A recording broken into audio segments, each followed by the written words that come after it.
I have prepared an outline of what I'm going to talk about tonight, and Harold is going to follow me. Harold's going to do between centers and scroll chucks, I think, and maybe a couple other things. Tonight's discussion is about ways of holding wood on the lathe. We've sort of been wanting to do this for a long, long time. And so it's kind of a free-for-all tonight. I'm not going to turn the lathe on even, so if you came to see chips flying, you're going to be disappointed tonight. But I hope that I will stimulate some thinking up there that you haven't thought of that before, or you didn't realize how easy that might be, or I can figure out how to hold just about anything on the lathe. And I'll give you some ideas of things that I've come up with tonight and show you some ways that I use personally to hold things on the lathe. Everything I'm going to show you tonight, I use in my workshop. So I'm going to start with the bottom of the list. I've got 5 things on the list. If you can see, I got face plates, coal jaws, vacuum chucking, jam chucks, and glue blocks is kind of how I'm going to organize the talk tonight. I'm going to start with the glue block so that I can get some of this stuff out of my way. And what I mean by a glue block is a piece of wood glued to the project. This piece of wood is sacrificial, and I might put a face plate on here. I might put a tenon on here and use a scroll chuck. I might do almost anything. I might use a screw chuck on here. I have lots and lots and lots of options. When I glue a piece of wood onto my project, this was a segmented piece that I started to make. I don't even remember why I quit, but I had a face plate on here at one time. And this is an excellent way to hold wood. And I'll reuse this block over and over and over. And this piece down at the bottom here can be a sacrificial piece. I try not to cut these glue blocks away if I can help it. I try to put a sacrificial piece in between like I did on here. So here's my glue block. And I glued this. This is actually a piece of ebony that I got from Dave Larson. He had an ebony, he's got pieces of ebony tree. When you go to the turnaround, ask Dave to show you the ebony tree wood. You're never going to see this anywhere else in your lifetime. I don't think so. It's a unique piece of wood. Anyway, I talked him into selling me a piece of it. And this is part of what I bought from Dave. I've been trying to hollow it out. It's ebony, so ebony is really hard. I used steel tools in here. I'm going to talk about this also in a little while. I used steel tools in here, and to get this far in here, I must have sharpened that steel tool 50 times. I'm not kidding you. Oh, I'm not done with it, but yeah, we can when I get done. What kind of glue, how are you gluing it? What glue are you using? No, I glue it. I glue it with Tight Bond. I would be careful about using hot glue for this purpose. I don't think it would stand up, honestly. I wouldn't do that. I use glue. And then you can just use a tool to cut this. This is sycamore. This sacrificial block that I got on here is sycamore. This is hard maple. This is sycamore, soft. And I just glue the piece onto the sycamore, and then I cut the sycamore away. And then I'll flip this around and turn the bottom. On this, so I'm talking about glue blocks here, and I make, instead of spending $100 or hundreds of dollars on a scroll chuck, you can make your own holder for $7. I get these. I bought a bunch of these big nuts, and they fit on, guess where? On there. So I get me a piece of maple or some hard wood, and I cut out a block of wood. I drill a hole in it. I drop the nut in it, and I epoxy it in place. I also go to the trouble of putting a hole in the side so that I can use a pry bar to tighten. These big nuts are great. I get them at Granger or McMaster Carr. Either one of those are two great resources for parts that you may need, like these big nuts. And you can make, I've made probably 5 or 6 of these glue blocks with a big nut in the middle. You got to be careful about the big nuts, and I'm going to give all these away. So if somebody wants to take all this stuff home, I have more than I need. I also have a piece of maple here that somebody can have to, if you want to make one of these. If you get a nut and you don't have a piece of maple block like this, let me know and I'll bring one to the turnaround for you, or to the, what was the other thing coming up in November? The Rudy Lopez demonstration. I'll bring you a maple block. Just let me know if you need one. You got to be careful with these, as it won't. If you use a faceplate, there's usually a smooth spot inside before the threads start. Not the case with the big nuts, so they won't thread all the way onto your lathe to the point where they're touching this collar. And the collar, when you use a faceplate and screw it and are able to snug it up against this collar, the collar provides a lot of stability to the wood while it's rotating. So it's important to get up against the collar if you can. You cannot do that with these big nuts. So I wouldn't turn anything really large using one of these, but you can turn, smaller stuff or smaller stuff. Yeah, you might find a washer that would go over the rest, the rest of it. And they sell a composite washer specifically. So have you ever got that thing so tight with Chuck? Right. And that composite washer, in theory, prevents that from happening. I have a little bag of them I bought from the field, and that could help. But it's not a metal washer; it's a composite material. Yeah. Think power battery. I think I got it through power battery.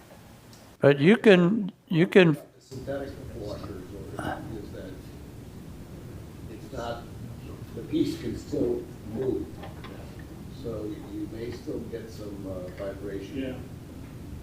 Yeah. You ever use a tap and tap your block instead of using the nut? 1 1/4 by 8 tap it. Thread the block. No, I've never done that. I don't have wood threading tools, but you could do that, yeah. There's another creative way to.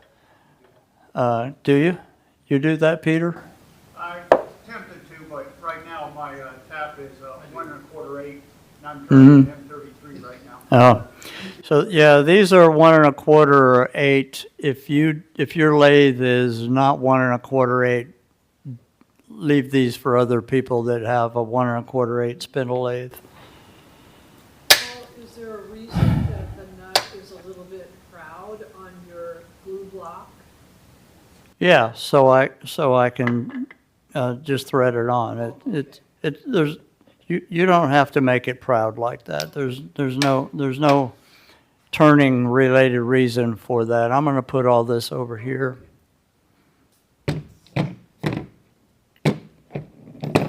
There's a half a dozen of them there, plus this.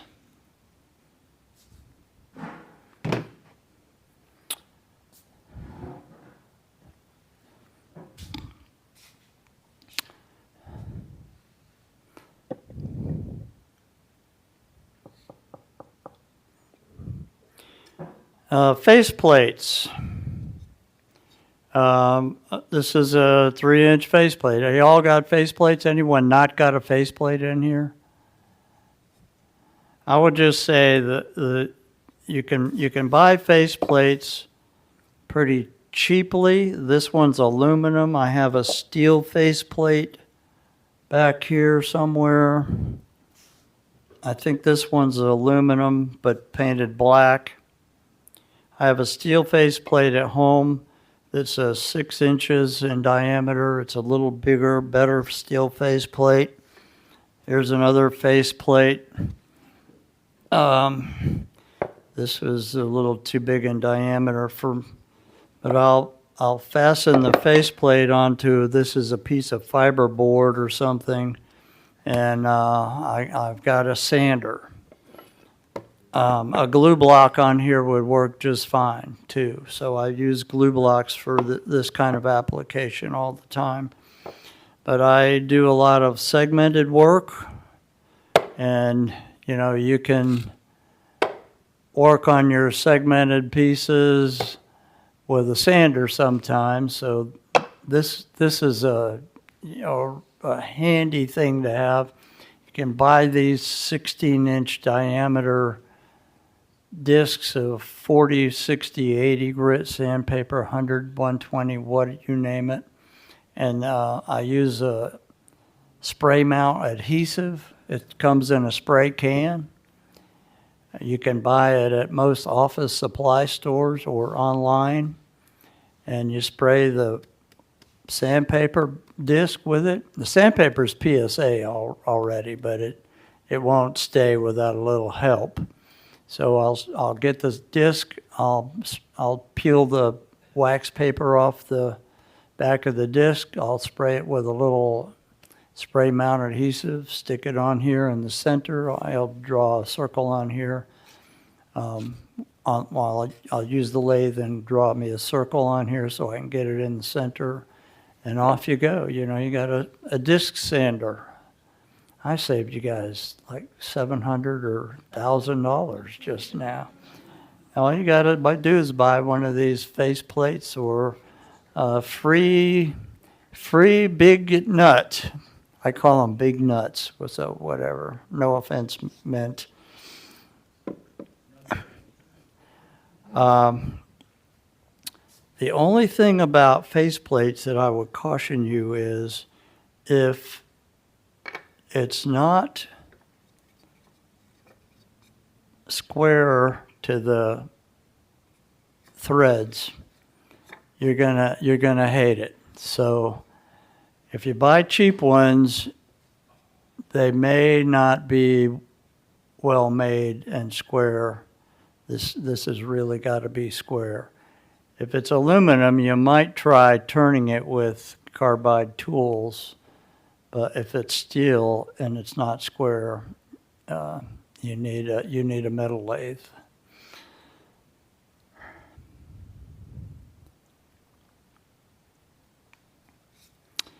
Face plates are available on Amazon. A 3-inch one is $13. A 4-inch one is $15. A 6-inch one is $30. So they don't cost a heck of a lot. That's probably for aluminum face plates.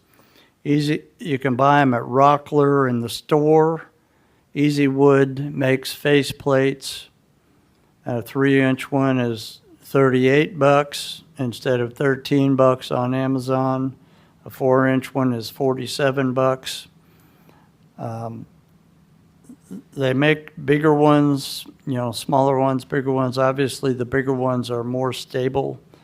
You would want to use the bigger one, obviously, for larger pieces that you're trying to turn. I've got my big 6-inch steel one is on a vessel I'm turning right now that's this tall. I should have it finished in time for Rudy's demo, so I'll bring it to Rudy's demo. It's all one piece now, and it's this long. It's every bit of this long. It's a segmented piece, so I glued it together one piece one block at a time. What type of fastener do you use to secure the work to the basement? I just use wood screws. I will usually start with 1-inch number 8, and if they wallow out, I'll put a 1-inch number 10 in. If that wallows out, I'll put 1 1/4 8 in. So I have also found that if you put this on here and you take it off for whatever reason, if you got a project mounted on here, you take it off for whatever reason, you put it back on, it won't be the same. I've even gone to the trouble of this one. See, it says use the aluminum faceplate on here, and I've gone to the trouble of numbering the holes and marking this which screw I take in and out first, second, third, fourth, fifth, etc. If you take it apart, it won't be the same. So here's another glue block. I don't know, I probably had a project glued to this at some point in time. But faceplate and a glue block. This here would be a sacrificial piece. I've had the experience that in Greenwood, if for some reason we're working on it for a long time, a week or two, the screws will come out. So you can wax the screws before you put them in. That makes a big difference. Oh yeah, I didn't know that. Andy's saying you can wax the screws if you're using greenwood in this fashion, and they'll stay better. Another glue block with faceplate. So I do these because I have more of these nuts than I do these faceplates, and I don't want to buy any more. It's like I got enough stuff. I'm trying not to buy more stuff.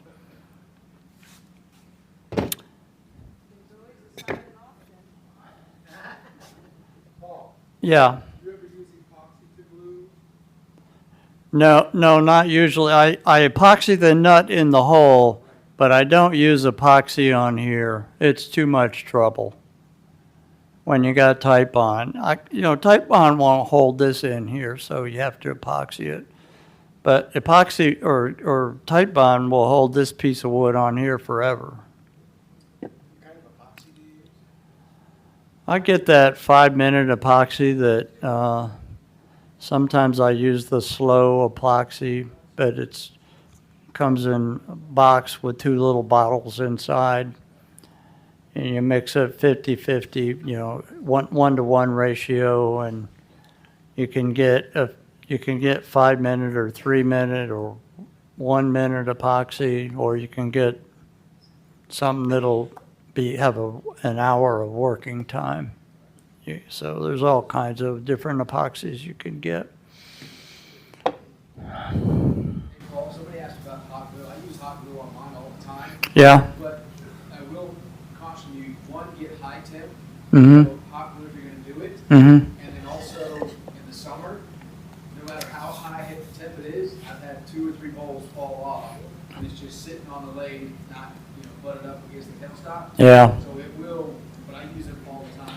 Yeah. Get an air-conditioned shop and you don't have to worry about it. Some of us can't do that, I personally wouldn't use hot glue for this purpose. Let me talk about coal jaws. So I looked it up. A guy named Trevor Cole, who was a demonstrator for Rockler many, many years ago invented these. So that's why they got that name. If now you know one trivial little unknown fact. So one other thing about these is make sure that the spindle you buy or the faceplate you buy has the right threads for your lathe. These are coal jaws. This is just my standard Vicmarc scroll chuck. So I take the regular jaws off the Vicmarc and I attach these big jaws.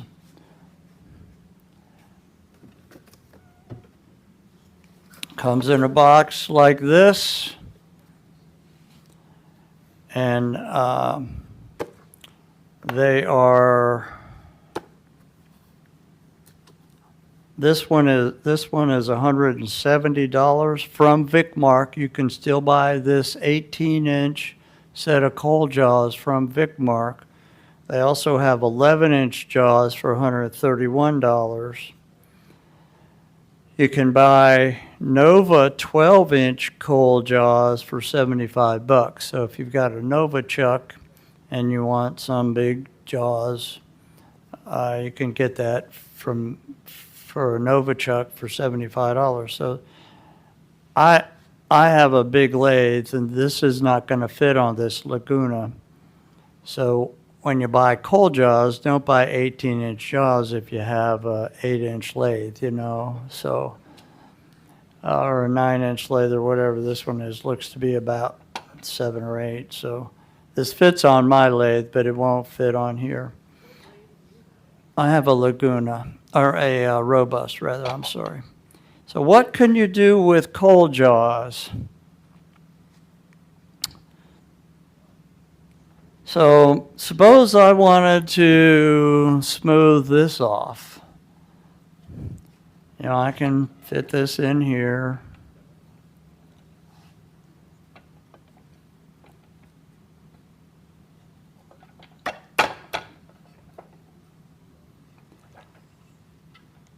There we go.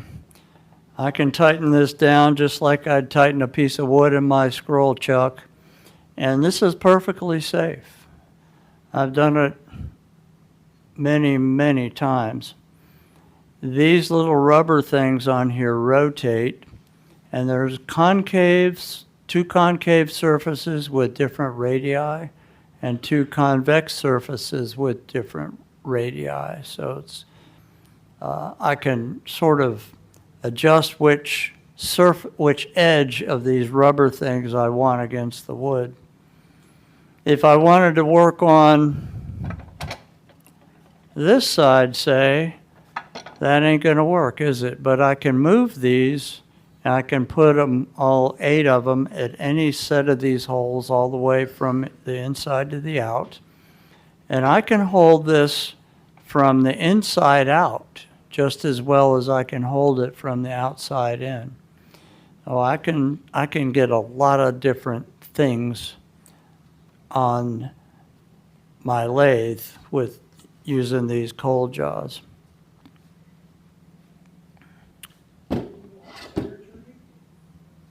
What's that? I wouldn't do that.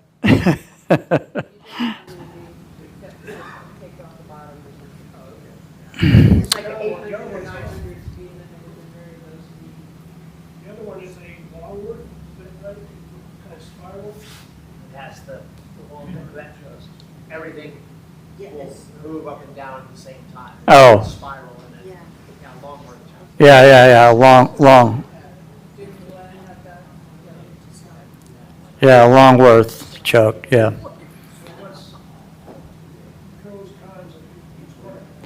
I'm not familiar with the Longworth chuck. I've not tried one. I've seen videos you can make your own Longworth chuck, so He made a couple of his own. yeah, you can make your own. So one of the advantages of Longworth chuck is you don't have to buy anything. But I've really enjoyed having this. I use it quite a lot because I do some big stuff and big rings, and so I used it in the piece that you'll see that I'll bring in November. I used this many times. I used it a lot.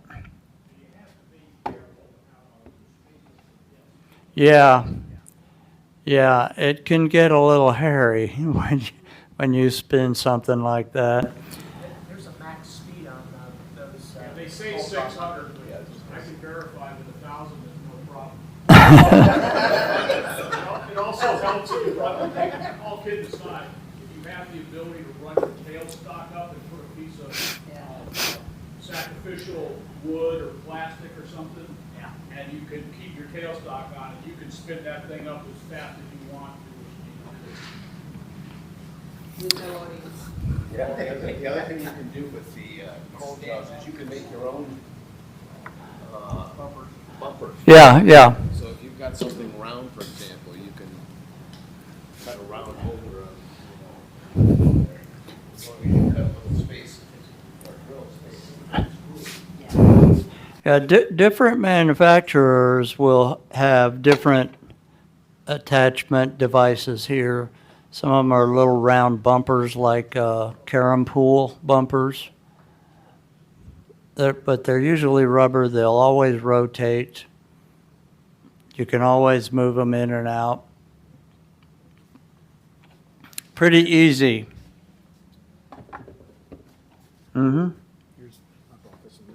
Yeah. Here's what brand is it? Easywood. Here's a one wing of a Easywood version of coal jaws. I saw that in there before, Harold. Thank you. Suppose I wanted to turn a piece like this, work on the bottom. I made this bowl a few years ago. I wouldn't hesitate to chuck this up and work on the bottom using those coal jaws. So it really comes in handy for a lot of things. Let me talk about the vacuum chuck system. You'll notice that this spindle is, guess what? Hollow. So that means that you could put a little gizmo in the end of here, and this spins.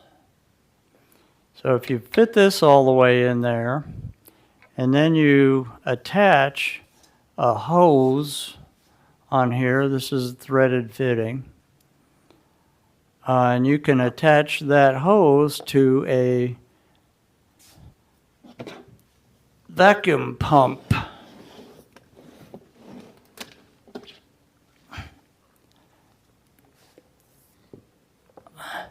Can you see it?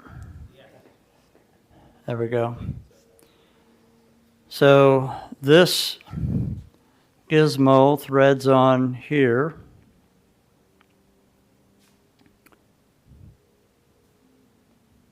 And there's a bearing inside here so that the hose won't spin, but the lathe can turn.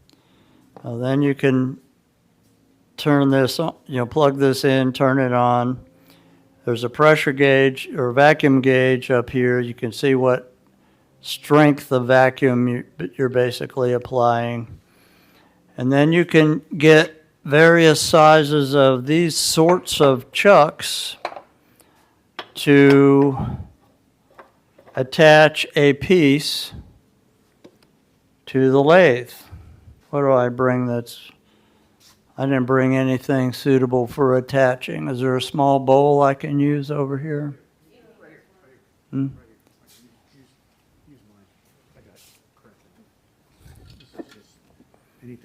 Yeah. So you can put whatever on here as long as it doesn't have a hole in it and it's smooth on, and you can make a seal on here.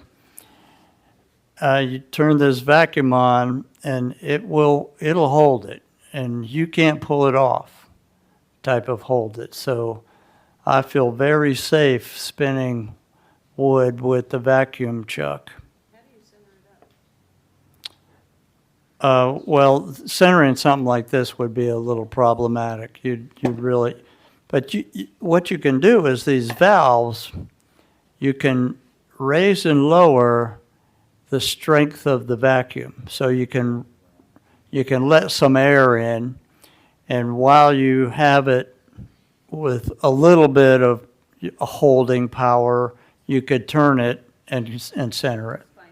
Yeah, I mean, wood turning is all about problem solving. It's figuring out the answer to one problem after another after another. Look at what Andy Oldenburg does. I mean, my goodness. Look at what I do. I mean, my goodness, I'm crazy.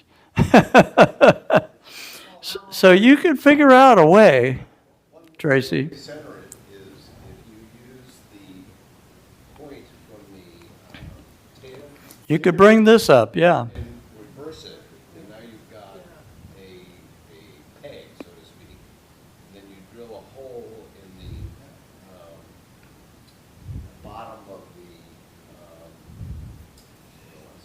the tail or the foot of your piece, and you can slide that into the hole that you created, push it up, suck it, then you can take the tail shot up. And then fix that problem hole later. Yeah, you use it anyway, so. Cover, you know. I could stick this on here this way, or I could stick it on here this way. No difference. It's smooth on the bottom. How often do you use the vacuum check versus jam shop or that sort of? I don't use it very often. Usually it's some unique thing, that a problem that I'm trying to solve, that this is the best answer. Because when you turn the vacuum off, and you're not going to leave it on and go inside for an hour and do something else, it's going to fall off. So you have to stay with it. You can buy these chucks, these vacuum chucks, this one is 3.5, I think.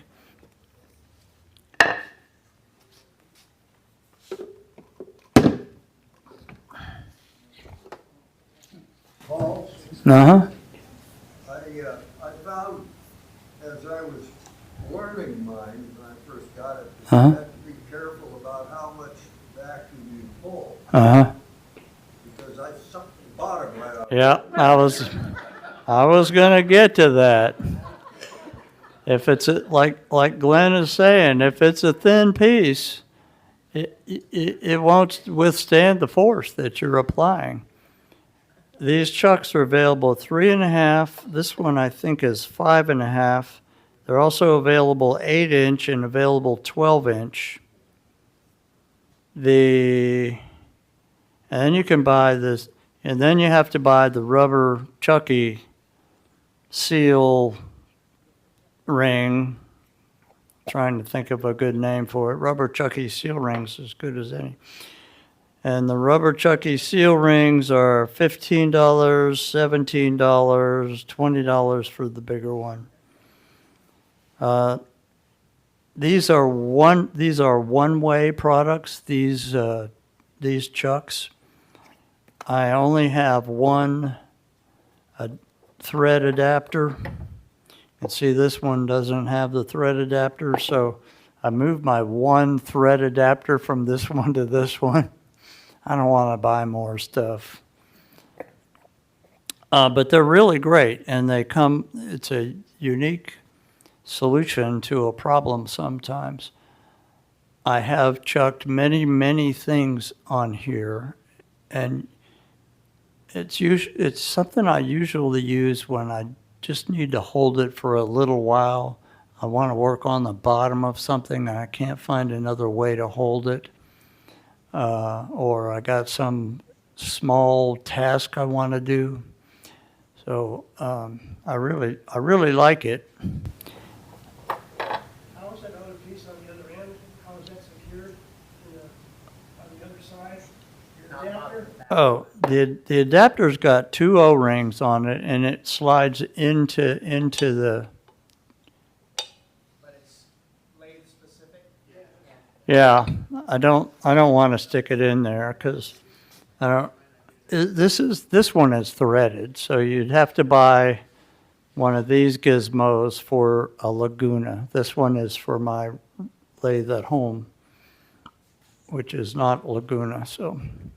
There's a company, I think it's Oneway, or I forget what it is, but I have it, and it just runs a 1/4-inch tube through it. Mhm. And the adapter is actually in my chuck. And it's, so I have all 3 sizes, but I just run it through. And they were at the symposium, 2 years ago. Mm-hmm. That vacuum pump back there is a Gast, G-A-S-T, is the manufacturer of the vacuum pump. It's got a 1/4 horsepower motor on it, I think it is. Something like that. These are $877 new from Granger. There's lots of other smaller vacuum pumps that you can get out there. And vacuum pumps pop up on eBay once in a while. So I bought this one from that junk dealer guy that comes to the symposiums. George, what was his name? George?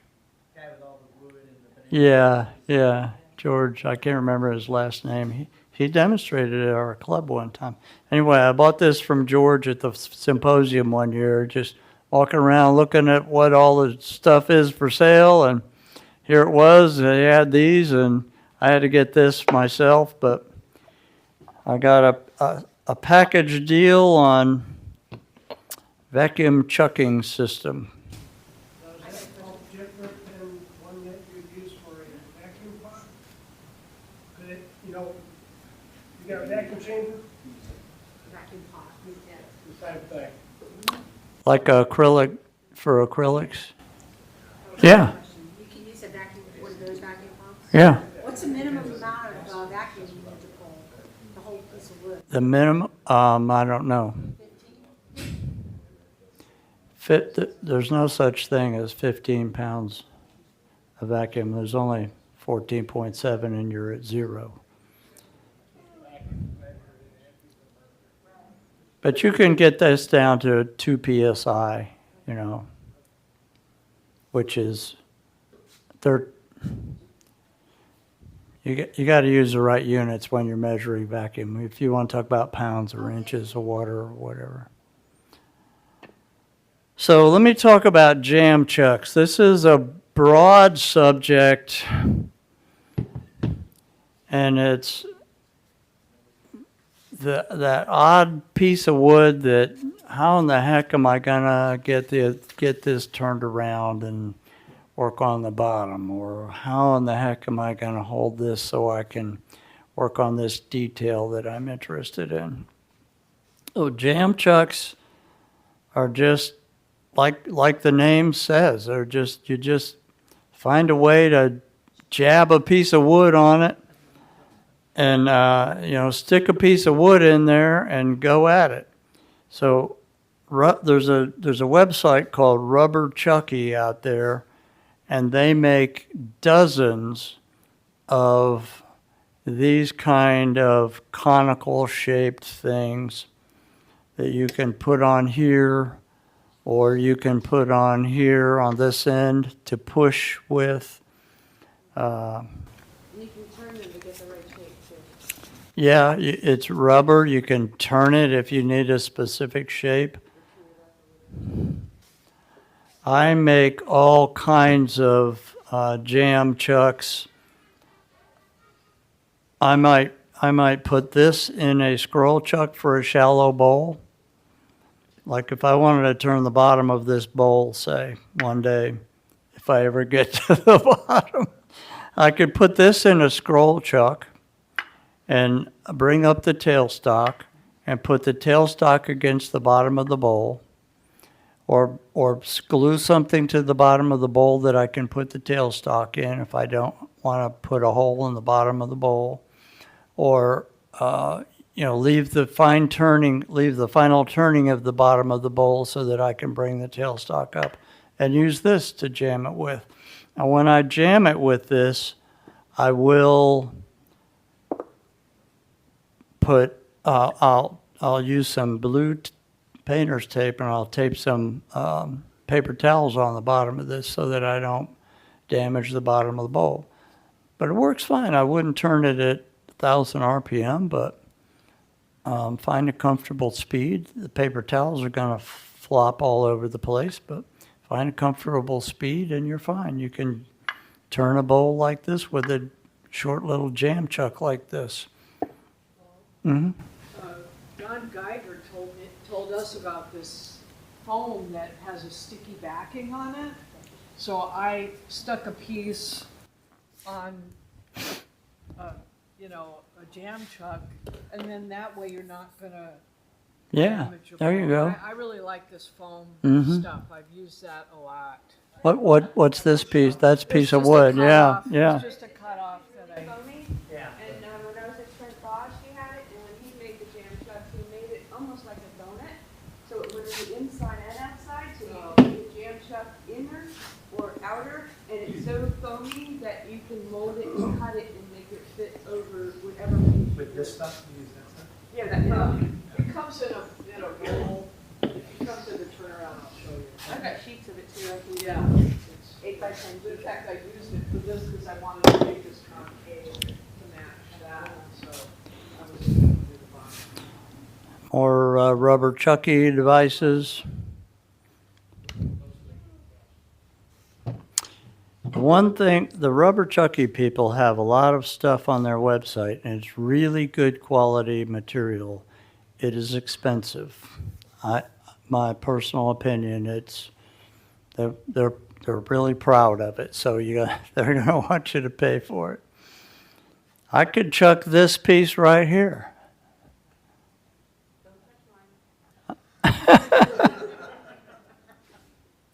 I'm going to touch yours. That's for a vacuum chuck, right? Huh? No, you can't vacuum chuck this one. Anyhow, I could chuck this up. How would I do that? Yeah. How about I put this in here, and I hold it at the bottom, and I stuff some paper towels down there to protect the surface, but no problem. Bring the tailstock up, and you're jamming it between this piece and the tailstock. So the jam chuck is just fine for a piece like this. You could turn it if you needed to work on the bottom or something. The rubber chucky in here would work fine. Bring the tailstock up and you're in business. That one doesn't fit, but this one fits.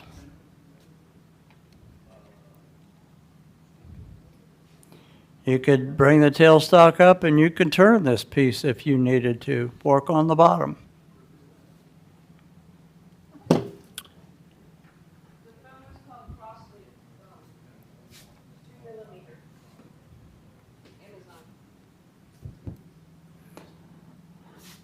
Amazon. I use one of the really cool little things that I've used a million times is I got this adapter thing that threads onto here. You know, if you, this is number 8 or 3/4 inch 10 threads, I think it is. Huh? 3/4 10. Huh? 3/4 10. And so this thing threads on here, and it makes it the same size as this. So I can use my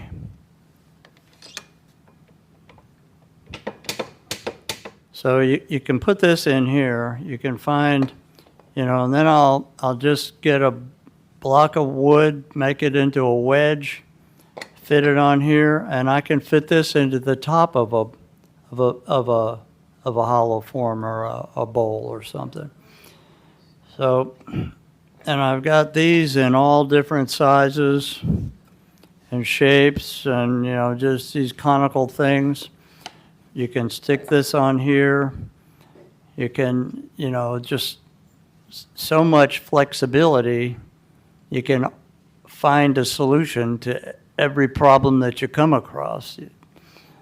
And I'm not talking about spending a lot of money except for the vacuum system. That's the only thing that costs a lot. The rest of it, not too bad. Where do you get that piece? The tail spot that you have in your left hand? That's part of the robust, isn't it? It just comes from the left. No, it doesn't come from the robust, but they sell it. I was looking for it. Nick gave me, I know, I was looking for it because I have one of my shit over there brought in where he gets to do what he did. And it's a 1 inch, and I spent a lot of money to get that made. As I was doing my research, I found that on the robust site. It's very hard to see, but it's like $39, so that turns your robust And that live center, that screws onto the live center. Screws onto the tail center, yeah. Does it have a name? Adapter. Yeah. Well, you have to search for, 3/4 8 to 1 1/4 8 to 3/4 10 adapters.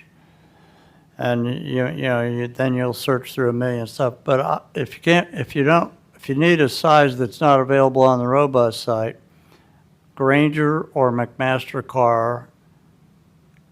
There's a McMaster Carr paper catalog over there on that, and it's like you all remember the Sears catalogs that used to come? This is like 2 Sears catalogs stacked on top of each other.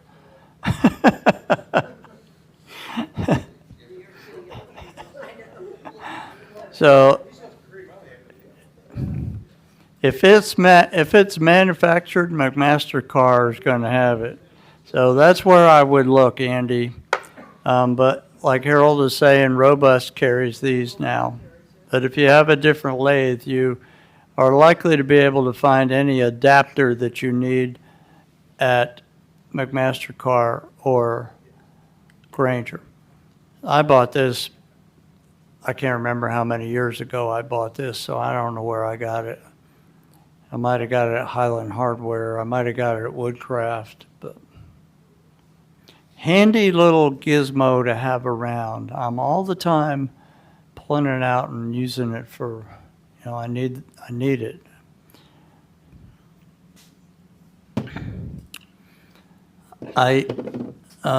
Here's another, thing for just I would need that adapter, but I gotta, this would be okay for pushing on the center of a hollow form or a vessel. If this fit in the bottom of a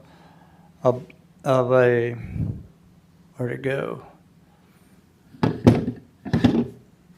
you didn't have a vacuum chuck, you can fit this in there. Wad some paper towels around it. Sometimes I will, if I was doing what I showed you a few minutes ago with this and the hollow form over there, if I had a lot of space around here, I stuff paper towels or newspaper in here, and I'll wrap blue tape all around it so that it won't move. I'll get it as centered as I can get it. I'll wrap blue tape all over it, and it'll stay together, and spin it at a careful speed, and you're in business. You can find a way to hold anything. Dollar General has shelving, like when you do your shelves in your kitchen, but it's rubber, and it's like perforated kind of. And it's like $1 for a big, roll of it. That's That what I stuff use. is, that's Yeah, I use amazing. that. That's for what I use. what you're Yeah, talking yeah. about. For sealing an opening. Yeah, protect the piece, yeah, You put that in between the jam chuck, it protects the wood. Right. What you're talking, just whatever. It's- right. Like Colleen was talking about this felt stuff. Yeah. I used to make a lot of pepper mills, so you can make specialty chucks for your pieces. This is crush grind pepper mill chuck. I made notes on here because it exactly fits all the parts you got to do to make a crush grind mechanism style pepper mill. Pepper mill bottom plug. I don't even remember anymore, but if I wanted to make a pepper mill, I would figure those out. Crush grind pepper mill chuck is another one. I took at your video on our website. For what? Oh, for the pepper mills? Yeah. There's one that's got on our site that's pepper mills, Yeah. it's really good.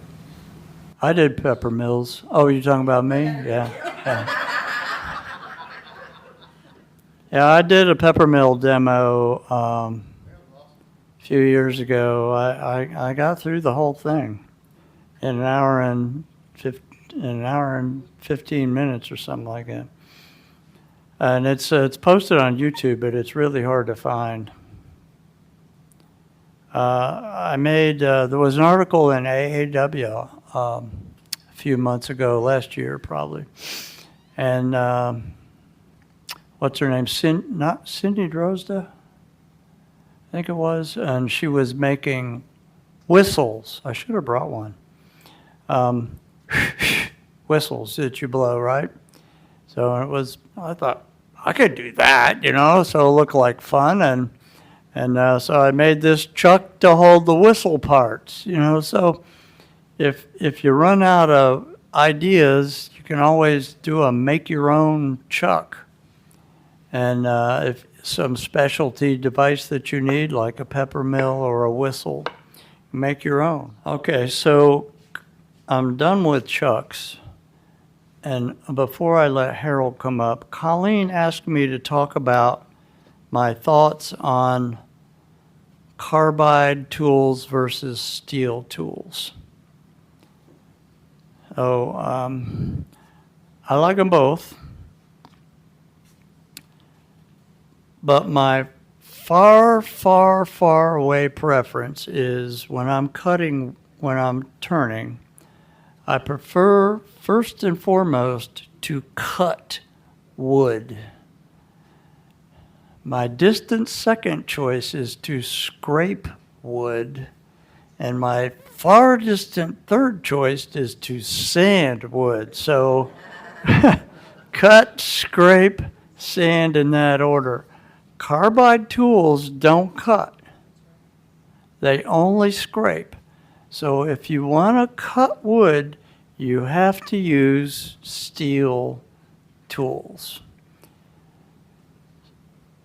So I like steel tools for initial shaping, for hollowing out, for everything I can use a steel tool for, I do. I'll pick up the carbide tool if the steel tool won't do the job I need done. So I use carbide. I particularly like this gizmo. It's got a round cutter on it.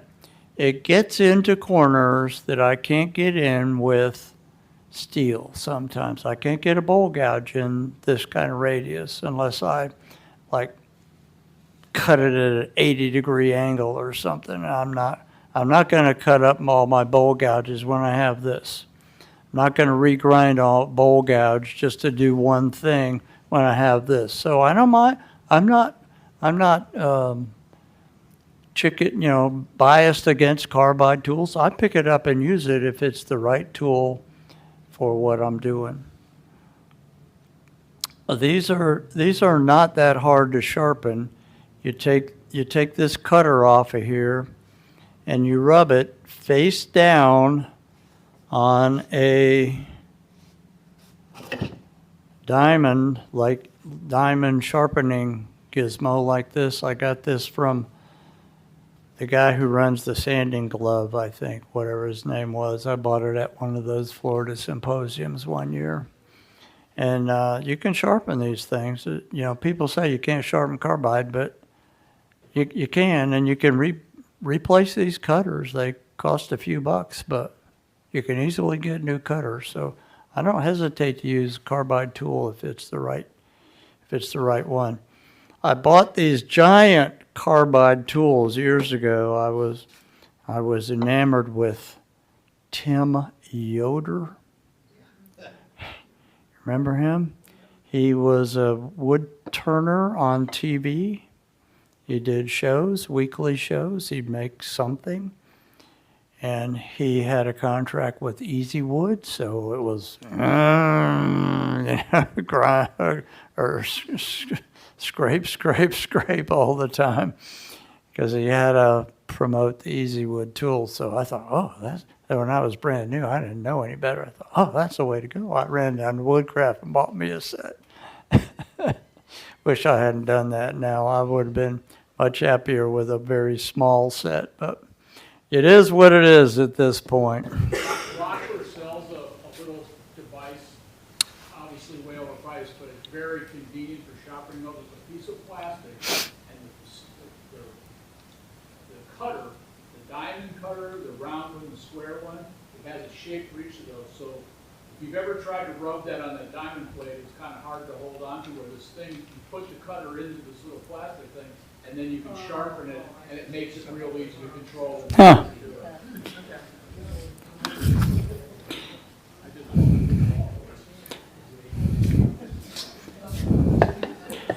So I think you'll find that all the professional wood turners out there, and I would hope Tim Yoder would agree at this point, since his contract with Easywood is up, but first choice would be a steel tool, and second choice would be a carbide tool. You can scrape with steel tools just as well as you can scrape with carbide, but sometimes the carbide tools get in places the steel tools can't. I was going to say one other thing. You sharpen the steel tools on a wheel, and I thought, oh, CBN wheels, that's got to be the way to go. I need a CBN wheel. So I got a pair of CBN wheels, and I put them on, and they were fine. I don't think there's anything wrong with them. But then I ran into Don Geiger's sharpening demo. He was here earlier. I don't see him now.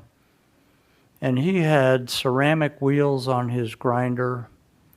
And I thought that was so much better than that CBN wheel that I had. So Don Geiger is the sharpening guy for all sharpeners. So He's coming to the turnaround, oh, good. show you how to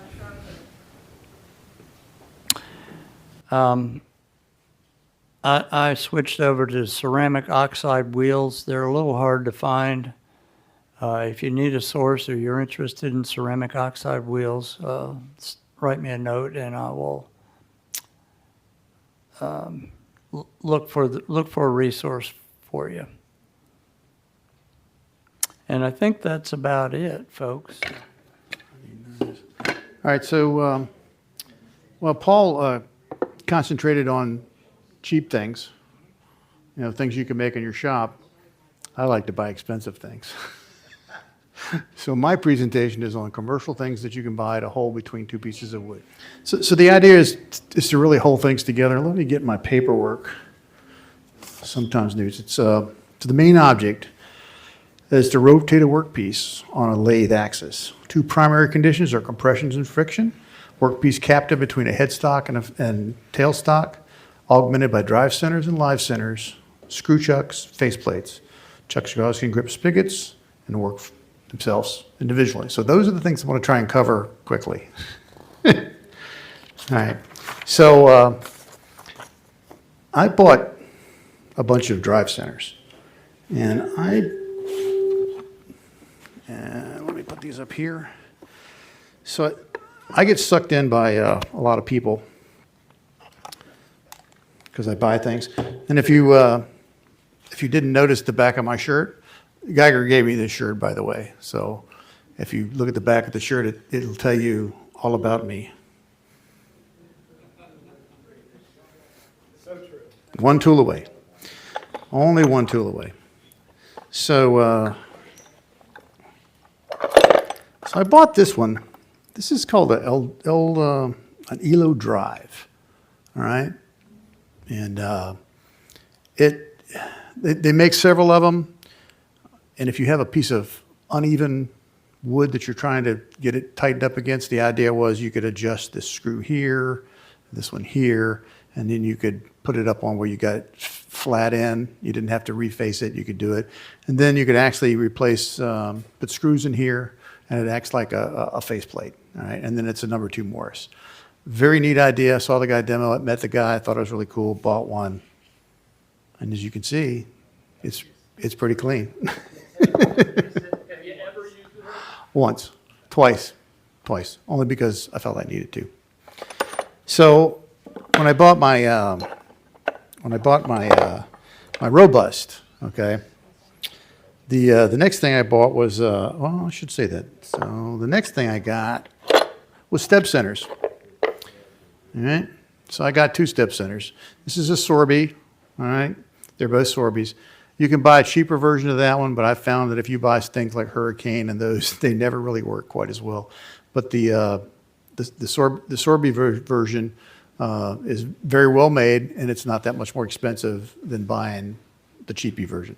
So I have a 7/8 one and an 1¼ inch, and I use that all the time for on between centers. That's my choice, because what happens is when you put that up there and you get a catch, all right, it spins. So it just, no damage. Now you just tighten it back up and keep going. Where if you were to use something like this, which is a spur center, all right, or that's a spur center. What did you call the ones you just put in the bottom of the called? These step centers. And these are spur centers, and it's usually what everybody starts out with. This one I think you can get anywhere. This one is an Axminister, and it's really good. I like Axminister tools. It's stainless steel, and you pop it up, and it drives pretty. It goes in. It's it's manly, and you can see it's pretty clean. So I don't use that much either, because I found better ways to do it. But so I progressed along, and I found when I got my my Robust, then I got this, and these are their bowl center. This thing will actually come off, and the centerpiece is, I don't know if I brought one with me or not. The centerpiece is by itself, but I find for a bowl, if I'm going to go with a bowl, I find this works pretty good, because it's like the step center. All right, whoops, look at that out there. Whoops, like the step center, it spins. So when you go, if you hit it, you get a catch, it spins. So it doesn't fly off the lathe, doesn't hurt you, and you just tighten it back up and you keep on going. And you get, surprisingly enough, I get a lot of good force, and it spins pretty good. I don't get them. I can cut pretty good and not get them to spin back out. So this is my go-to bowl drive. All right. Could I just say, Harold, that they call that the safety center also? Yes. Yeah, because if you get a catch, the bowl will stop, the lathe will continue. Exactly. Nothing will fly off. Right, and that is why I like that one, as well as this one. These both do the same thing. They, like you said, the bowl will stop, and this one is spring loaded. Yeah, the center spring loaded one, right? And the teeth, I don't know. I've never had a problem with this one. Once I started using that, I never had anything fly off the lathe, So it's very valuable. So if I were going to pick 2, those would be the 2 that I would pick. All right. Let's see. So I got this. So that's the drive centers portion of it. And now let's look at live centers. Okay. So there's a myriad of live centers as well. And I like, that's a specialty. I prefer this, all right? It's a Robust, well-made, I don't say pricey, they're $100 and some bucks, and well-made. It's got the 1016 thread on there. Pardon me? 10, 3/4 16, 3/4 10, I'm sorry, 3/4 10. So you can manufacture things to screw right on there, all right? And in fact, this one is also a 3/4 10. So you can use that to hook up whatever you want, whether it's like a, let's see if I can get that out of there. Tap that center out of that one? You can. What do you mean, take, Drive tool? what, this? Yeah. Yes, you can. This will loosen up. You can put it back. I keep mine about like that. I don't move them very often because I'll just work the work the dot away, and it matches because actually when I flip things around, these two match. This and that are the same centers. So if you put one in and you have both of these on there, all right, and you want to flip it, they line up perfectly. All right, so they're a match set. And if you have rubber chuckies, which I do, guess what the rubber chucky is? 3/4 10. So you can put this up on this end, and while you're driving at the other end, let's say you have to pick a piece up and you're working it, and you want to get some support for the a bowl or whatever. You can put this back up in there, and that'll give you a nice, good support for a bowl to keep it from wobbling back around. It's between centers, so it's very, very safe. So that's one reason I like the rubber chuckies, because I can bring them up from the live center side as well. Not drive, but support. And they make a myriad of attachments. And like I told Paul, the one that he had there, I found the one that is for a 1 1/8. And what I had done, because I didn't know about that, is this is what I bought. Okay? So, and it was the only thing I could find. And basically it's the same thing. And I've got an adapter that screws on, because this is a 1x8. All right? This is a 1x8 to a 1 1/4 by an 8. So I do the same thing that he does, but now I've got to have two tools, and I got to swap tools out, which I hate to do, where now that I know Robust makes an adapter for this, I'll probably buy one of those $39 adapters, and this will go at auction somewhere. Maybe I'll give it to the symposium or whatever. And they also make the traditional, the traditional live center is a cone. I didn't throw it in here, but a straight 60-degree cone, all right, with a tip on it. A lot of people use that. It's very cheap. It's like 15, 20 bucks that you can pick up just about anywhere. Doesn't really matter what you buy, because you're not going to be doing either ball bearings in there. You're not going to be putting a whole lot of stress on those. And I never use the tip. I always use those for supporting a hole. And if I'm going to put a piece on the end, I will never use it, because it's a point, it's going to drive into the piece and split. It's going to go deeper. I'm going to have to take more of the piece off if I do that. All right, I'm going to have to grind some away to get it flat, or I'm going to have a tip on the end of it. So I don't like that. I like this one. I should say this one. All right. My first live centers were a NEFWA. NEFWA makes one. It's pretty similar. I think it's a cheaper version with the Robust. And I say Robust, but Oneway makes them. There's a couple. All the big names make this. They make one just like this, and they're the same adapters. So, but I bought this one because I was cheap, and I said, this works. And this came with 9 adapters, so I had all kinds of things.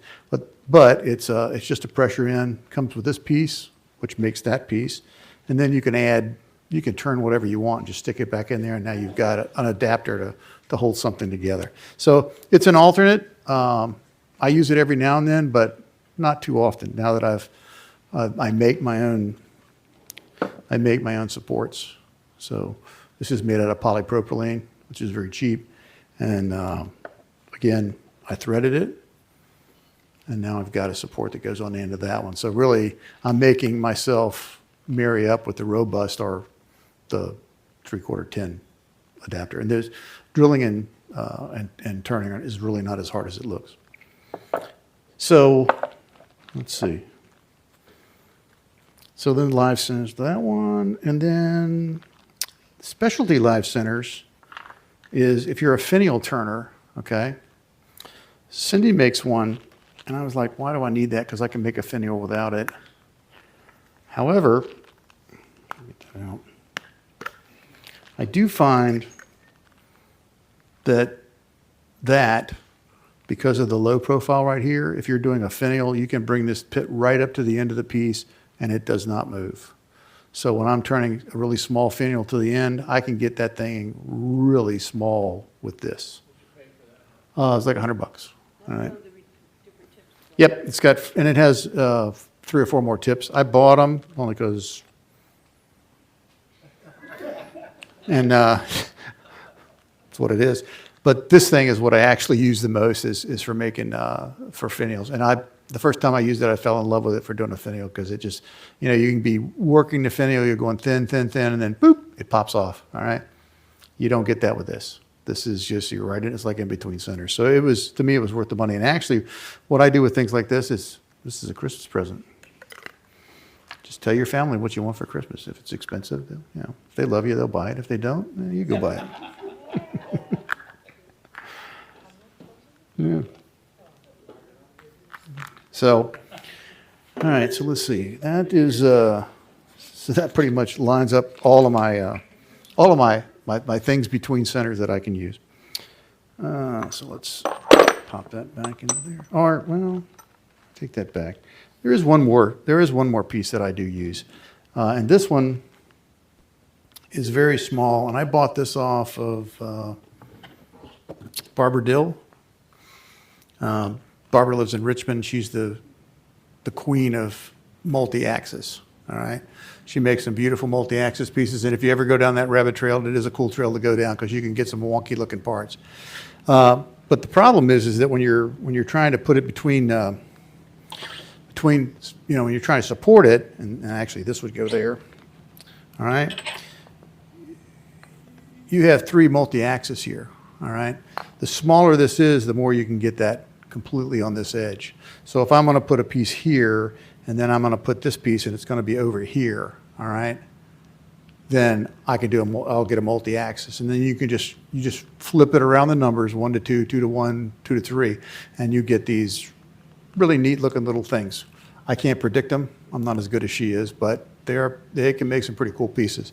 So when I was going down that rabbit trail, she had one of these. They were hard to find, and they were like, I don't know, 40 or 50 bucks.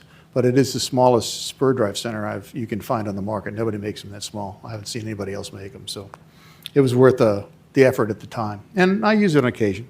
All right. So that gets us away from between centers. Did you make that stand just for this thing? Yes. Because he couldn't find his normal garage. Well, you know, that's true. Don's been to my house, and anybody that's been to my house knows that it is a mess. It is a different style. I know where everything is. Well, most everything. It's here somewhere. It is here. Yeah, trust me, there's a couple of things that aren't in here because I went, now where's that at?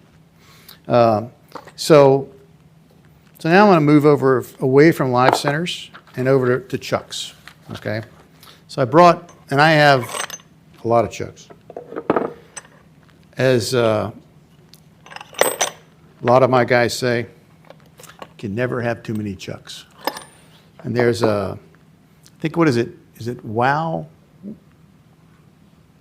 Jim, what's the Zoom meeting? Is it WOW? What's the club? WOW? Is that it? Worldwide Wood Turners. Yeah. So there's a guy on there, and they have a little competition on who has the most chucks. I think he's got like 200 chucks. I'm like, I'm not even coming near that one, but because he can. You know, a lot of things are just because he can. And for me, that's the same way. I like tools. So, no, it wasn't Duxbury. He makes all his own. So I forget the guy's name was, but I was amazed because he showed his chucks and he's like, he wins.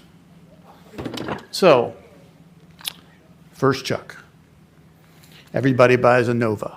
They're the cheap ones, 150 bucks, $200. Great chuck, works fine. It's made in New Zealand, all right? So if that bothers you, don't buy it, but it doesn't bother me. And they make a vast assortment of jaws that you can get. And I've got every one of them because they're cheap. They're 20, 30 bucks for the jaw. So you can pick up This, I think it's a Supernova 2 for $180. It'll get you a couple of jaws and another 50, 60, 70 bucks more, and you've got everything they have. It does spin backwards. I can't say I don't like that. The other thing I don't like is that it has an adapter. So I don't like chucks with adapters. I like direct drives if I can get them. And it's just a place that can fail for you. If you're spinning, you turn, you stop it, you go reverse it, or you do something. It's just another area that can fail on you. So if I find a chuck in my Vicmarcs, I bought them specifically because they didn't need an adapter. All right. So that's a negative there to me. All right.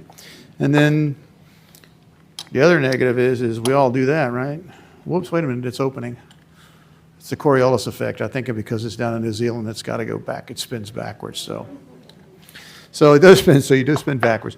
So I bought these this big lathe, this big chuck, and I actually leave it on there because I use it the most for different projects. And what it's really cool for is I make platters. Right? I like platters. I start off on this side with a screw chuck or I don't know, whatever, just something to hold it.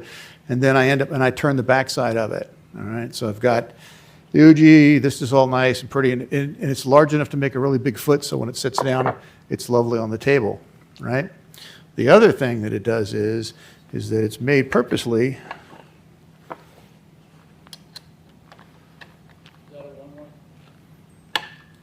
I've never been one way in my life. No, it's a Nova. It's a Nova. It's a Nova. So, and it's pretty, so if I want to go back up, you can see with that mounted back up, I could actually turn it from here and not have to do too much to get it done. But I can then go back in and fix some things if I need to fix it. So I love that big, large size for making plex, platters, plates. It's nice for that. And so when I'm doing that kind of stuff, and like I said, I can pull it off. All right, lay it over and put it back on and keep working. All right, so I like that feature. So that makes me. And the other thing that this does is that when you're turning wet, this is not really wet, but and you're going to lose when it goes wet. You're going to lose centers. It's going to go wonky on the backside. All right. So you got to figure out how am I going to mount this back up here, and you could just jam it up in there and bring it up and sort of get it to go, and then fight your way around to try and get this tenon fixed. All right. But what you can do is if you turn a little groove in your green piece, all right, just shortly down below, you'll have plenty. Usually have plenty of room because this bowl would not be this thick when I get done. All right, hopefully not anyway. So you just put this piece up on here, and if I can get it to fit in there, yeah, there you go. Now I tighten it back up. And now it's secure on this side. Now I can come back here. I can cut the shape, do some tenon shaping. I can put my recess or a tenon. I don't have to use the recess. I can make a tenon now, put a tenon on here. And then I can flip it around, put another chuck on, and continue with my bowl. So that is, I find that very handy when I'm doing some green bowl work. All right. And that's what I basically use my Nova chucks for now. All right. So for me, once I got away from the Nova, or once I had it, I decided I wanted a better chuck, okay? And Vicmarcs are good, and I've got one. I'll show you that in a little bit. But for me, what I love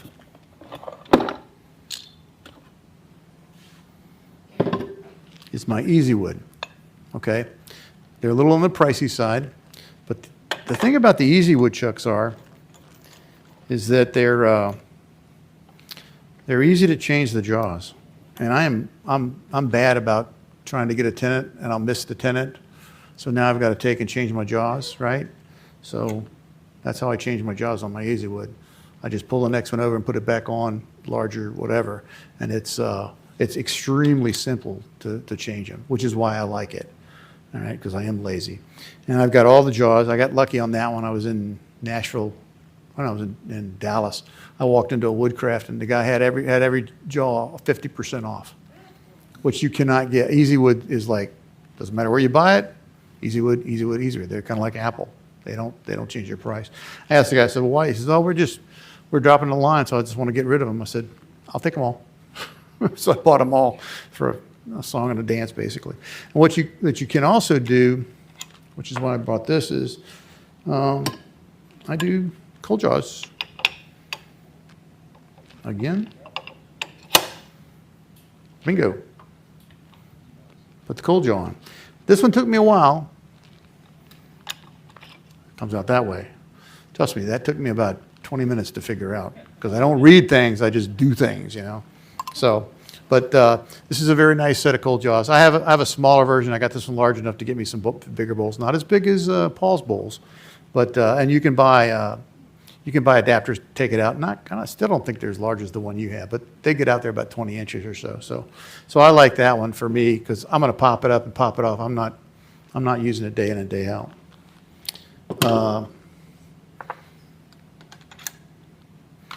But I do like that. Okay. So this is my go-to chuck. All right. So you say, why would you need more? Because you can. See the back of the shirt. And then the next one I got, I was in, I think we were in Chattanooga. Don and I were in Chattanooga. And we were talking to the Axminister people. And I mean, man, that's a cool jaw. It's heavy, it's big, you know, I need a big jaw, you know. I thought it was cool. So Don bought one and I bought one. And it is a cool jaw. So it's they're 114, so it's a larger version. And actually, if you change it back out, it's probably equivalent to the Vicmarc 120. All right. The things that this is called an O'Donnell's jaw. All right. And with the O'Donnell jaw, the advantage of that is, and what you should always be trying to do is get away from your headstock. Okay. Because if you're trying to turn and you've got that gouge over there, all right, you can't get there over here if you've got a lot of mass. So this moves you away from the mass, moves you away from that. And then and obviously the guy named O'Donnell's made it. Whoops. That was about $400 for the one piece, and it came. Yep. Yeah, and it came with, well, it wasn't an easy, you know, if you go to a turning symposium and you don't walk away with something, you didn't have a good time. So this is what Don and I walked away from to have a good time. So, and it works, and it does work very nice. I do like it. All right, and you can actually, it has another piece that screws on the top of this, so you can make it even smaller. Their design also tries to emulate an Easywood, where they have this device that slides up and down, but you have to buy a complete set of jaws to put it on the back to actually do that, where this thing screws out to where you just keep turning it and it comes off, rather than to take the screws off. And the little girl there, I say little girl, she's actually a pretty good sized girl. It was Helen Bailey. So Helen was there, and she was working the bench, and she's well, this is the way it comes off really fast. You know, it's the fastest lathe to do. You know, I'm like, really? You know, and then the guy is there, and he's looking at him. I said, I'll tell you what I'll do. I said, let me go get my lathe from Easywood, and you get your lathe from Axminister, and we'll have a race. If I lose, I'll buy 2 of them. If I win, I get 1 for free. And the guy goes, I don't think we'll be doing that. So I didn't buy the rest of them because it was very expensive. I know what they were trying. There's a couple of people who have tried to emulate and do something similar. It doesn't really work out. So, and then the other advantage of the Easywood one is it's not jaw placement dependent. There's no 1, 2, 3, and 4. You can put it anywhere you want. Everything else is 1 has to go to 1, 2 has to go to 2, and I can't tell you how many times 2 went to 3, 1 went to 2, and I'm like, damn, now I got to take. What happens? Okay, so I always pay attention a little Yep. bit. So does the first stop spinning? You know, I mean, what happens? No, so it doesn't really stop spinning, okay? But if you talk to the guy that gave me, if you talk to the guy that gave me this shirt, he will tell you it does wobble. Okay, and so if you're moving that around and you're trying to get back to somewhere, your chances are much better if you go 1 to 1, 2 to 2, 3 to 3, because it. Is your question what goes wrong if you put 1 and 2 and Yeah. The balance It thing. won't come together at the center. Yeah. Right. One of them will be, Out around. Cockeyed, it's a center. I got So you. it won't be, they won't be in Mm-hmm. a circle. It's not symmetrical. Right. So when they make a chuck, Together wrong, they're gonna be cockeyed. right, right. So when they make a chuck, they make the whole chuck and they split it up. Basically, is how they make it. When the guy was like on half duty today. And there's a lot of those out there. And that's why you don't buy Nova or some of the other ones, because they buy their stuff from China, and their quality is sometimes good and sometimes not so good. So that's the difference. That's why I feel pretty good with the Axministers, because I've seen where they do it. I've talked to the guy that makes the company, and I feel very nice that they're a very, very good company. Very good products. I don't worry about that with them. So that was another reason I went that way, is because I just thought they were. Now the net. You had to have one, the Easywood chuck is the best. Oh yeah, that's by far my. But I will tell you, that's not totally true. There's some other things that I found now, and some other ones for doing different things that I would use. But my go-to 90% of the time is that. The other problem with that one is they put a square key in there. So when I want to use this one, I have to go get my square key.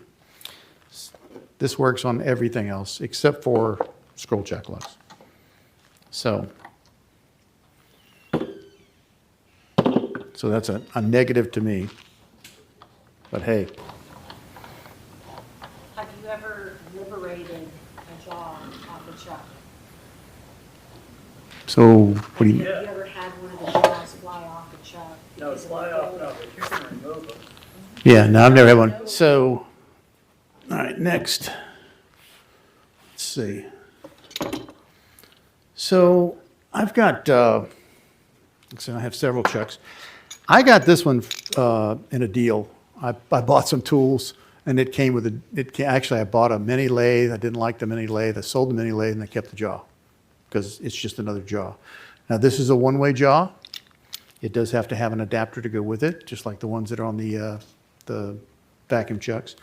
And it's really not a bad chuck. I use it, like I said, I'll grab something and put it on it. It's not very huge, but it does what I want to do. And it's they call it a scroll chuck, because it has a scroll inside of it. And then this is it's like a drill chuck key, all right? I don't particularly care for that, but it's probably more in my head, because I've never had a problem with this thing loosening up and being able to tighten it up, because it does tighten up pretty good. I only have one set of jaws for it, because that's what came with it. And this was going to be one of those that I put in my box, and I'll use it for whatever I want to use it. And beyond that, it doesn't matter, because it was a good price. And it's one more tool.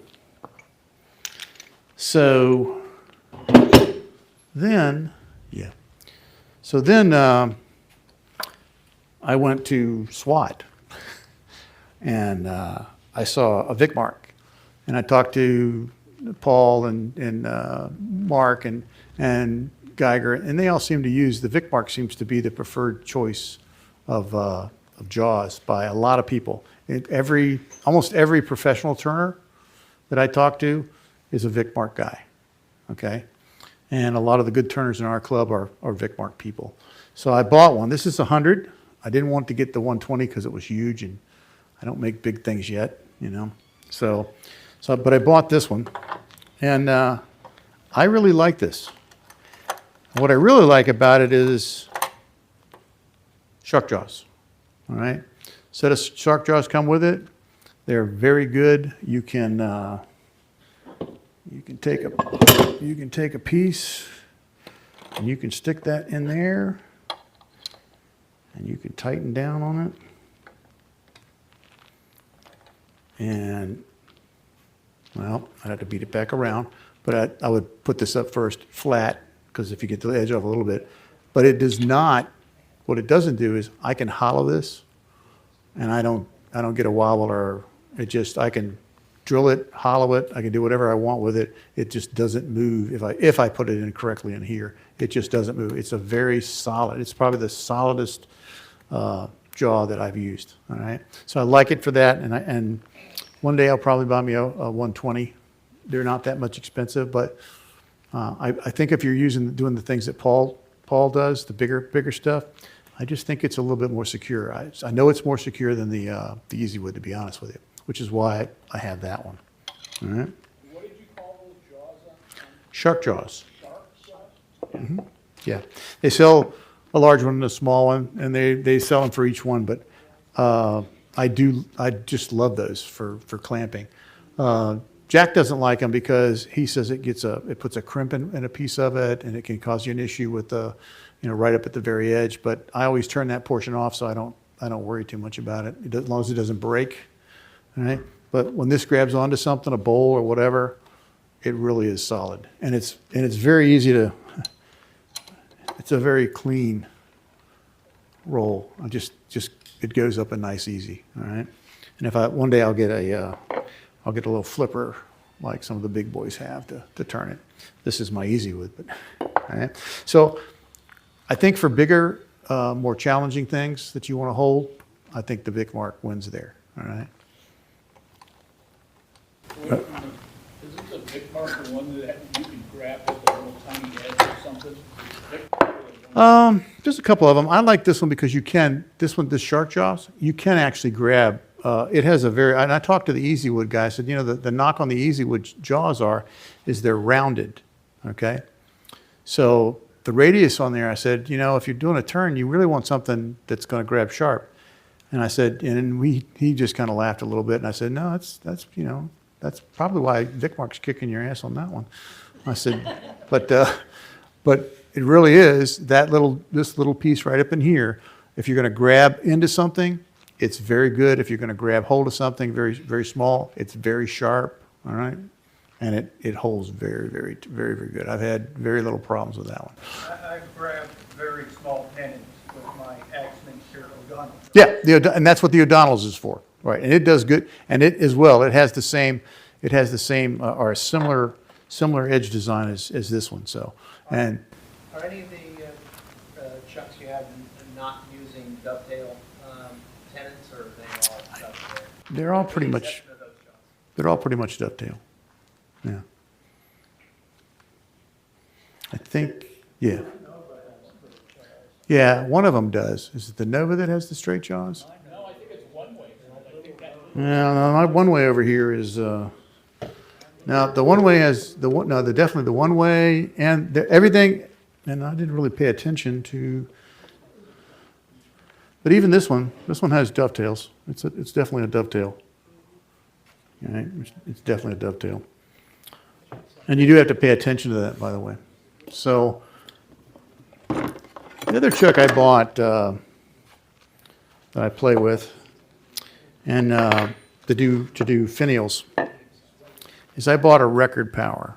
Okay, so Record Power is made in the UK, and I think it's really to compete with New Zealand with the Novas. All right, I think in price wise they're about the same. They do okay, but they're a little bit I don't know. They're not the same quality as a Vicmarc. All right. So I got this one, and this was going to be my finial. I was going to set up to make finials, and this would be, I could put a piece in here and just, put a jaw on. Well, I saw, I forget who was doing it. One of the turners was using it. I think it was Mike Peace, and he was and I said, that's cool. So I bought one. It was like $100. Okay. You can't get anything in there. It's too small. I wanted a 3/4 piece because when I'm doing finials, I use like a 3/4 piece to start with, and I want to stick that up in there and just run it up and through and just peel out what I want. Especially at Christmas time when you're making ornaments, you just peel one out. That didn't do it for me. Okay, and I cannot get it. I could probably put another set of jaws on there and do it, but I was very disappointed because I like this because of the shape of it. All right, and that allowed me to get in there and turn a finial, which is, huh? It doesn't move. This is as wide open as it is. Yeah. That's what I said too, and you can see it's pretty clean. Huh? Why buy it? Because I thought it was bigger. Oh, wait a minute. Hang on. There you go. Let me answer that. Maybe if you read the instructions. That's overrated. That's overrated. And then I brought this one in too. This is I think is an old G3, and just to really show you that it is a nice jaw. What I don't like about this one is it's the Tommy's. Whoops, there you go. It's a Tommy camera, a Tommy boy, you know? I don't know if you know what that means. It's got 2 bars, yeah, you got to do that one. And, yeah, exactly, so do I. This is a beautiful, I set it up there, it looks good. It's used zoo lights. I bring it for zoo lights and throw it in. Yeah, so it's great for zoo lights. It fits the small chucks, and it does work pretty good. So if I need an extra set for me, I throw that in my bag, and I got it. Except for, unlike you, I just don't like the little Tommy boys. Are kind of thinking a bit. That one-way chuck you were showing, the middle one, you could actually change out the insert and make it a 1-inch to a 1 1/4. You just have to buy the little. Yeah, just buy, yeah. That one's the same one. For that one is, I bought that one, or it came with it actually. I think I had to buy that one. But that's the same insert Paul's using for the one-way vacuum systems. They're about $20-30 or something like that one. So, yeah. So I bought that one for that one just because I wanted to try the chuck too. And I've got a couple of those now. Let's see. I think I have like one more thing. I could look at my shoes. It's overrated. Oh, there it is. It's laying right there. If you've ever used a screw chuck, all right, for turning a bowl, all right, and what you got, which every faceplate has one, all right. So you stick that in there, drill a hole in it, tighten it up, and then go to town on making your tenon on the backside. I don't like these. They work, but because they're tightened down, they fall apart, or they'll come loose, and about halfway through the turn, you know, this thing starts flopping around inside there. And if you look at this piece, you'll see it's very chattery, and that's the reason it is because, and this is a one-way system. I mean, it's a pretty good quality piece. So I've never really liked those, all right? And I forget where I saw this. It might have been in Alaska or somebody had it. So I do like using it, screw. So I bought the Vicmarc 3-in-1 screw. So this one, and I think it's $100 or something like that, a little over 100. Everything's $100 or they're right around that. And seems to be anyway. So then you, with this one, you just bring your piece up and you can actually start the lathe turning and this thing will go on. Now, before you do that, because it's got a long screw, what you make yourself is spacers. So I just make a bunch of spacers and I put them on. It's much easier if you have power. All right. So I put those on until I get the desired, huh? Is it? I didn't know you plugged it in. So now when I put this piece on, I don't have to have as much depth because this is going to be my bowl side. This is going to be my tenon side. All right. So now I just put that on and literally, if you have it on, it'll fly on and tighten down. All right. And the good thing about this one is too, is once you've got this, you can actually take it off and put it back on and it will be relatively close to where it was before, where I guarantee you that will not. All right. You can take it off and put it back on and you're going to be resurfacing something. So that was the other issue I had with this one. It never seems to get back on. This one goes back in the same spot every time. And then what you do, let's see, get that out the way.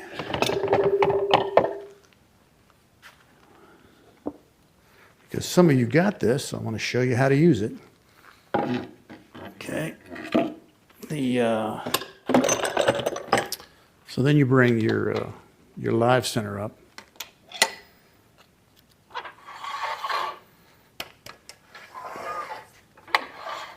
Okay. Get on there.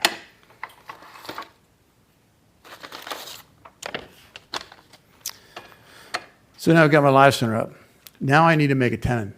All right. How do I figure out how to make a tenon? Well, I can get I can run this up here and I can put a pair of dividers on it, measure you measure, get it 2 inches or whatever you want. And then you can mark your piece. Or this right here, okay, is one that I make. And actually, I got the idea from Jack Roberts, to be honest with you. And I made some, because this is custom made, and I think this one's made for I think it might be for the Vicmarc, all right? And it's a laser, and I just punched the holes in myself.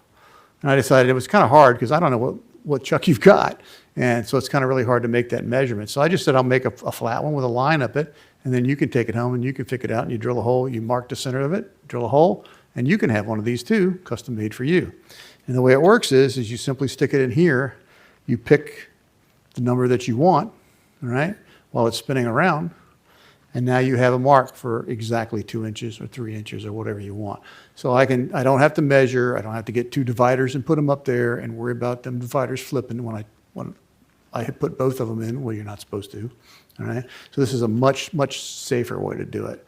And they're easy to make. I made a bunch tonight for whatever, I don't care. It's club donation. Colleen made them, they're all labeled CL, Colleen. Yeah, it is. Colleen Larson, they are. They're autographed for the president. This is the president model. This is the president's model, you know. Yeah. So there, and then there's a couple of them that don't have a centerpiece down. That's because I turned the centerpiece off by accident. But you can mark a center down there. So this thing works, for me, works pretty nice. And in fact, I got a nice compliment from Phil Irons. He thought they were pretty cool. So. Tell them about your magnet, because I forgot to tell them about that. My magnet? Oh, yeah. So this size right here, you can buy a magnet that's exactly that size. All right? You got to find them online. I think they're 30 millimeter or something like that. This is designed so you put the magnet in with a drop of CA glue and let it sit right there, and then it fills it up. And now you just take it and stick it up in there. All right? So, yeah, so that's I just found this useful. They're easy to make. I'll probably make some more if somebody actually wants them. I'll probably make some more. I made 14 this afternoon. I hit a button and walk away. I think that might be it. Oh, nope, two more actually. I do have a piece of paper here. Yeah, I got 2 more. So the other thing is you can buy yourself, if you've done offset turning. So Don did a demo on an offset sandhill crane, all right? And he made a very nice jig to do it. And then we were both looking around on our toolbox, and I found this one, and we both said, oh, that's what that's for. So it's a pretty easy, and another one, this is one I picked up I bought somebody's tools, and it was in the box, and it just came with it. They're about $70 if you buy them by themselves, but basically what you do is you screw, there's 3 screws inside here, they screw onto here. These two this one's a pivot point, and then you can look on the back side and you can change the orientation. So now you can get an offset multi-set without having to have it between centers. And it makes the sandhill cranes, that's what you do with that one. You just put it on, offset it, turn it, go back to 0, and you get a nice turn crane. So this work pretty good, pretty simple. So. I actually just got one of those this week, and I've been watching all the Axminister videos on it with Oneway. Yeah. And not only can you offset it, you can rotate it. Yes. There's a lot of things you can do with this. Christmas tree video, you'll see exactly Right. what I mean, except for the offset, it actually makes it turn around. Yeah, and wait a minute, this is an Axminister product. Another one I like, stainless steel. Cullen's pretty good too. Yeah, so the last thing I have, if I can find it. Ah, there it is. Okay, so if you're a box maker, all right, this is a cool tool, a cool chuck, I should say, all right? So what you do is, if you make a box, you put a tenon on it, you hold it up in there, you turn your box, flip it around, whatever, all right? Well, with this one, you simply get a brass insert, all right? You can buy them on the internet. You can get them from Niles Bottle Stopper. They sell them. And all you do is you drill and you put this piece in there. And now what I have is I have a waste block. So this piece I bought from, I saw a demo by Jimmy, I can't remember Jimmy's last name, but he owns D-Way Tools. Very nice guy, very shy, all right? But very good turner. He did a demo on how to make boxes, how he makes boxes. And he uses this exclusively for his chucks. So what he does is he makes these, he glues those on the end of the piece, the block. Then you just simply screw this on here, turn one side of your block, you can put another piece on, put it over, and it'll center back again. So you can actually do both sides. And it's all a mechanical. Because it's a mechanical connection, it always goes back in the same spot. All right? And when you get done, you just part off the piece that you have, and you can use this for 4 or 5 different operations. And they're very, like I said, they're very easy. Now this was $75, and they don't offer it on D-Way. You have to call Jimmy up to get it. Who is it, Jimmy Clute? No, Jimmy, I can't remember Jimmy's last name, but he owns D-Way Tools. D-Way. Yeah, he's the box maker. Super nice guy and a really good turner, actually. There's a couple of sites that he does box making that I thought was pretty good. And I met him a couple of times and talked to him, and I'm like, man, I want that thing. He goes, oh, I'll make you one. So he made this for me, custom made, and shipped it to me.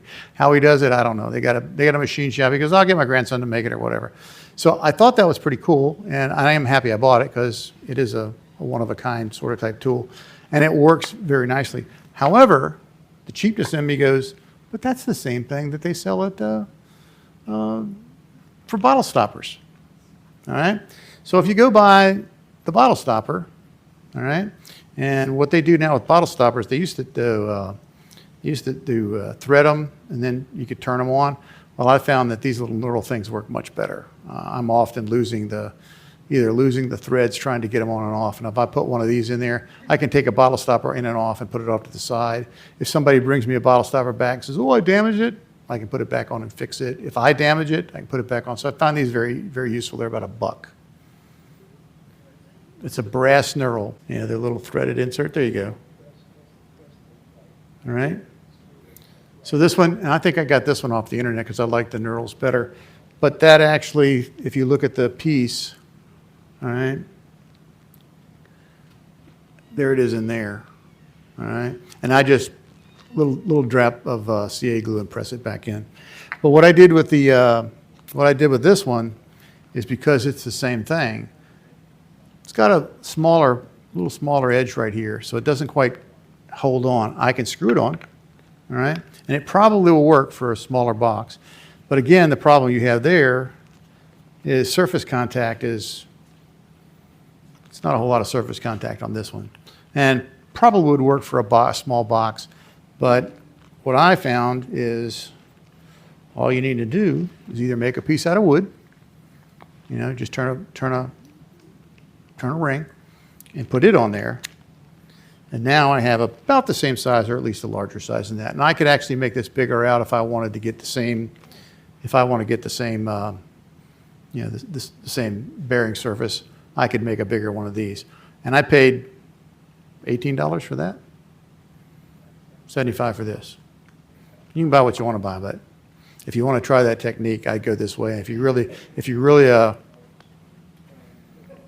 go see Jimmy, because Jimmy will make you one. And I think, with that said, those are all the ways that I hold wood together. Thank you.